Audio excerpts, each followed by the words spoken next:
zove aerial yoga sama po sebi. Jednostavno je nastala, ajmo reći, nedavno. Kombinira jogu, pilates i plesne pokrete, a nastala je po uzoru na akrobatske vještine, odnosno cirkuske vještine svilu, hemok i trapez. Pa se isto tako, s obzirom na da je vuče korijene iz svile, koristi znači tkaninu za rađenje vježbi koja vam je znači zakačena na karabinere, znači ima viseća tkanina koja ide iz stropa, ide pomoću karabinera u kuke koje su na stropu. Te kuke idu ili u beton ili idu na grede. Tkanina može biti ili elastična, to je recimo ova što je tu na slici, ili vam može biti ovako, to je padobransko platno, koje onda ima i pripadajuće ručke, s tim da ova padobransko se baš ne rasteže, dok se ova druga rasteže. I jedno i drugo je nosivost oko 300 kg, tako da može izdržati čak i kombinaciju dvoje ljudi na ljudački. Prilagođena je svakom uzrastu, ali doslovno svakom uzrastu. U pozadini je moja mama koja vježba i imamo i starije grupe, i za kralježnicu i imamo i naprednije. I prilagođena je svakoj razini vježbača, zato što se svaka, naravno, vježba može prilagoditi ako ste došli prvi put, postepeno radite na snazi, jednostavno povećavate snagu s obzirom na to kako jačate putem. S obzirom da isto tako dolaze različiti tipovi ljudi, mogu se raditi i različiti tipovi sati.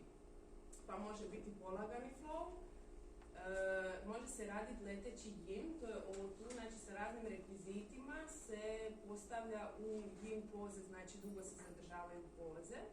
A prednost toga kad radite u ljuljački je zato što imate lagano ljuljuškanje i to ljuljuškanje vam omogućuje da se tijelo puno brže opusti i ne stvara se pritisak na zglobove ko što se događa recimo kad je pod u pitanju. Tako da se može jako fino namjestiti, stvarno puno dublje opustiti kad imate ljuljačku za to.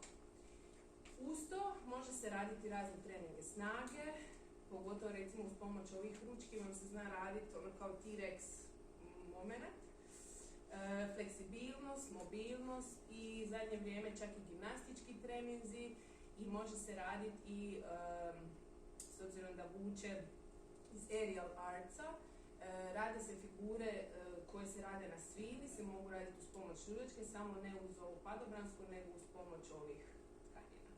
Tako da rade se razne plesne figure gdje se povezuje svašta nešto u zraku. Kako izgleda jedan sat na ljuljački? Znači imamo zagrijavanje koje većinom uključuje zagrijavanje zglobova, rade se posebne vježbice mobilizacije koji su potrebni da bi recimo ramena ostala zdrava, mobilna, da bi se jačalo postepeno tetive oko ramena, da bi se pazilo na laktove, da se pazi na osiguranje recimo ramena. Zagrijavamo posebno i kukove, stopala, s obzirom da ako idemo kasnije ples figure moramo paziti da zagrijemo apsolutno cijelo tijelo. Nakon zagrijavanja nam većinom krenu asane,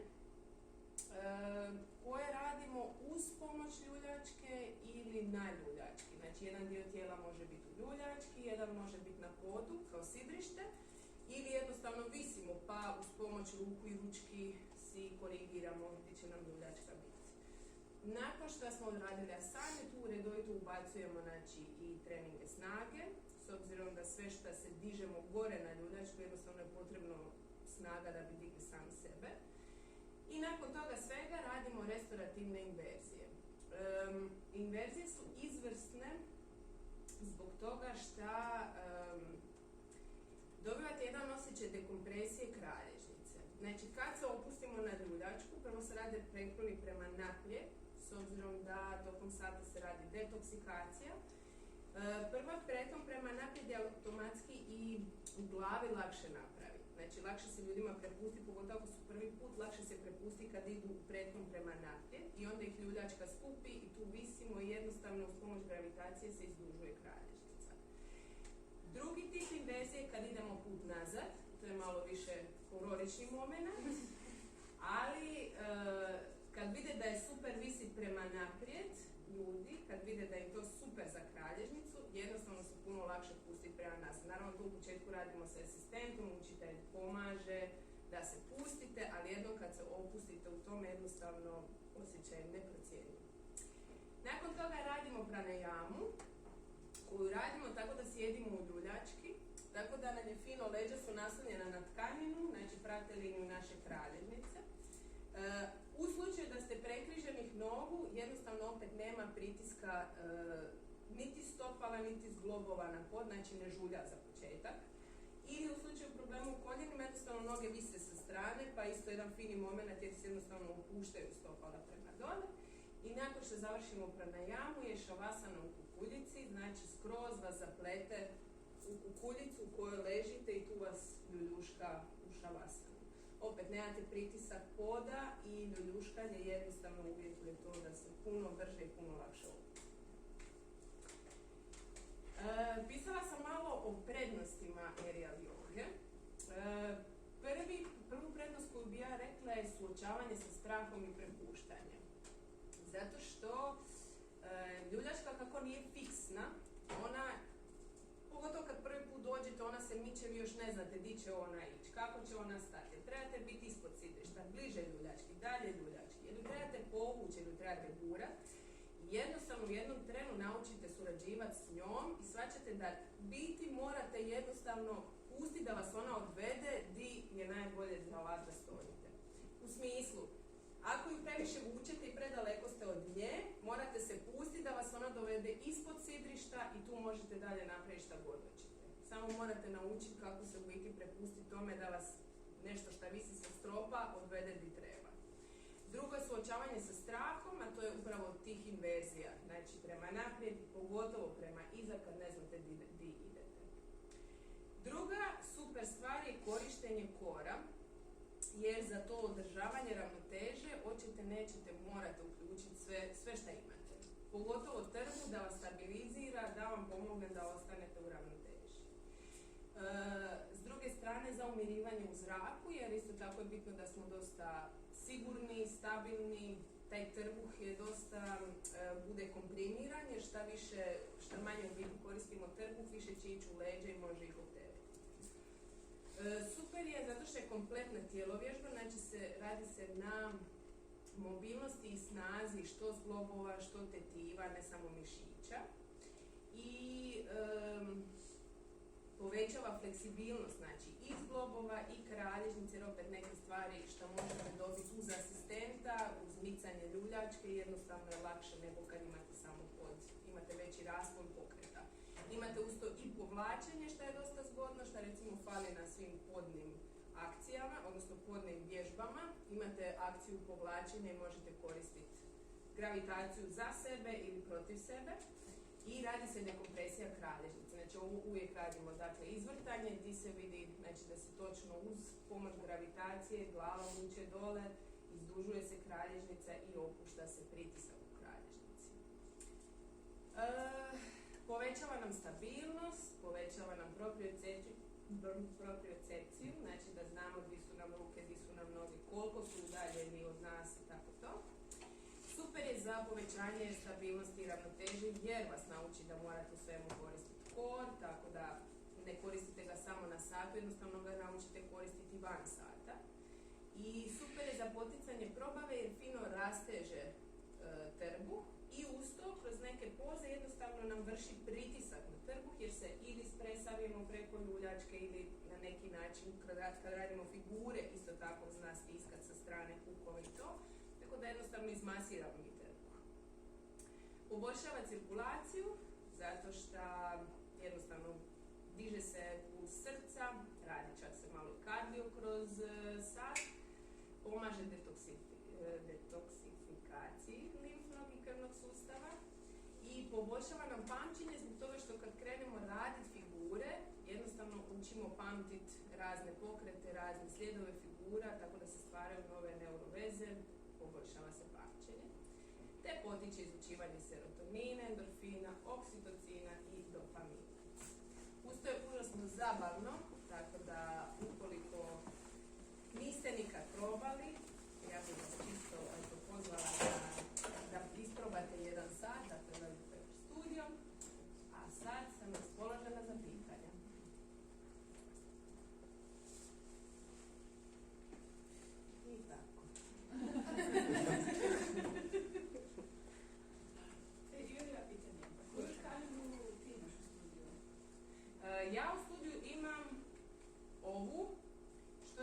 Benetton materijal.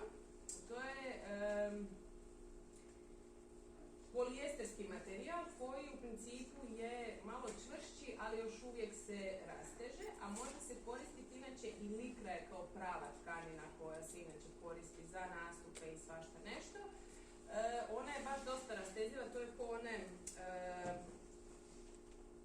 bože, kako se zove? Plastiksice. Taj, to, gege mi je u glavi. Dakle, dajica od tog materijala se radi i ona je puno mekša, puno je lakše ordinirati s njom. Ova zna rijetko nažuljati, ali ako radite neke gdje se puno plete oko nogu, zna malo nažuljati. I imamo i ove padobranska platna, koja su izvrsna za treninge snage i za yin, po meni. Znači, s njima, evo ovdje se konkretno radi na snazi, znači koriste se i ručke, koriste se za, ne znam, povlačenje, veslanja, sklekove u zraku, šta god želite. Naime, ljudi kupe gore kad idu u grede, dođeš u Bauhaus i kažeš ja trebam kupu za strop, za ljuljačku. Tako je. Tako. Samo dođeš i ljudi već znaju, tako da ti to daju fino. Mislim, dosta je duga ta, ajmo reći, taj dio koji ide u strop. A ona može biti, mislim, ima razne. Ima jedna koja kao izgleda kao na križ, ima samo onako ko kuka. Ovisi šta nađeš ili šta ti se svidi. Znači, obična greda strop ne drži. Obična greda u stropu, da, ali moraš na gredu. Da, jer neke stare konstrukcije nemaju grede, nemaju betonske ploče, nego imaju grede, pa moraš pogoditi gredu, a ne betonsku ploču. Ne, nego ako imam grede, imam grede. A onda na gredu. Ti na gredu čak ne moraš niti bušit. Ako ti je van greda. Nije, nego dio samo, da. A, onda bušiš, jer može se napraviti, postoje kao te gurtne s kojima se ide preko grede i na to se zna nakačiti. Ali znači dovoljno je, zato te pita grede, dovoljno je samo da zašarafu grede, znači da. Mi imamo na gredama zakačeno, samo što mi imamo knauf ispod pa ne vidiš da je u gredi, ali u principu na gredi i to 3 osobe na jednoj gredi. Bez problema. Zašto si ti nakon toliko dugo bavljenja jogom odlučila se baš baviti to? Šta je osobno iskustvo? Osobno iskustvo je bilo da smo mi odlučili u jednom trenu da bi to bilo zanimljivo da mi imamo studiju, jer davno sam se bavila bila svilom, ne znam zašto sam prestala i to mi je bilo jako zanimljivo kao cirkuska vještina. Međutim, svila ko svila je po meni dosta, morate ju dosta voliti da bi sad u nekim godinama krenuli baš se baviti svilom. Malo je teže, duži oporavak, ne znam. I onda smo mi uglavnom nabavili ljuljačke i u tom trenu nismo baš znali šta bi točno s njima i počeli smo se bez veze igrati. I onda smo shvatili da je to toliko dobro, znači to je kao da imate vlastitog asistenta na satu. Znači, ona vam to povlačenje, guranje osigurava da lakše uđete u neke poze, da se bolje namjestite, bolje izdužite jer jednostavno nećete pasti jer se držite za njim. A uz to se onda razvio i dio gdje se može raditi i stvarno cirkuske vještine, gdje se puno lakše dobiva na snazi jer je malo lakše spoda raditi u ljuljački nego na svilu gdje se sve penje gore i onda drž ne daj, drž svilu, ne znam šta. Tako da je recimo evo meni zbog toga to bilo zanimljivo i pristupačnije je svima. Znači svi mogu vježbati, dakle nama i mi imamo djecu na ljuljački do stvarno starijih osoba bez problema svi rade. Naravno, razvijaju se do stupnja koji im paše, ali ako žele, iz ovoga mogu bez problema ići na bilo koju drugu zračnu vještinu.